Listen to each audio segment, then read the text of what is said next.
Hi friends, இன்றைக்கி என் கையில் என்ன இருக்குதுன்னு பார்த்தீங்களா? பனங்கிழங்கு. இதை வந்து இது வரைக்குமே நானும் சரி ஹஸ்பண்டும் சரி டேஸ்ட் பண்ணி பார்த்ததே இல்லை. எப்போயோ ஒரு வாட்டி சொல்லியிருந்தேன் வாங்கிட்டு வாங்கன்னு சொல்லி. இன்றைக்கி அவங்க ஆஃபீஸில் இருந்து வரும்போது பார்த்தேன்னு சொல்லிட்டு வாங்கிட்டு வந்திருந்தாங்க. 10 கிழங்கு இருந்துச்சு போல். 100 வாங்கிக்கிட்டாங்களா? ஸோ உங்கள் ஊரில் இதோட ரேட் எவ்வளோன்னு சொல்லி கமெண்ட்ஸில் சொல்லுங்கள். நீங்கள் சாப்பிட்ருக்கீங்க இல்லையானும் கமெண்ட்ஸில் சொல்லிட்டு போங்க. ஸோ மேலே வந்து நல்லா இருந்துச்சு. உள்ளே வந்து ஒரு 2-3 வந்து நல்லா முத்தி போனது கொடுத்து விட்டுருந்தாங்க. அது எல்லாமே க்ளீன் பண்ணுற கேப்பில் என் பையன் பார்த்திங்களா வாழைப்பழத்தை தூக்கி வாயில் வைக்க ட்ரை பண்ணிகிட்ருக்கான்.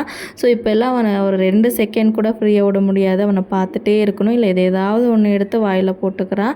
ஸோ நானுமே ஓரளவுக்கு இது எப்படி செய்யணும்னு தெரியல. யூடியூப்பில் பார்த்தது அது எல்லாமே க்ளீன் பண்ணி கட் பண்ணி குக்கரில் வச்சு ஒரு 10 விசில் வரைக்குமே வேக வச்சேங்க. அப்போ வரைக்குமே அது வெந்த மாதிரியே இல்லை. ஏதோ ஒரு மாதிரி வேகாதது சாப்பிட்ற மாதிரி ஒரு ஃபீல் இருந்துச்சு. அதுக்கப்புறமா எங்கள் அம்மா கால் பண்ணி கேட்டால் அது கொஞ்சம் அப்படி தாண்டி இருக்கும்னு சொன்னாங்க. ஸோ டேஸ்ட் பண்ணும்போது எனக்கு மக்காச்சோளமும் கிழங்கும் சாப்பிட்ட மாதிரி இருந்துச்சு.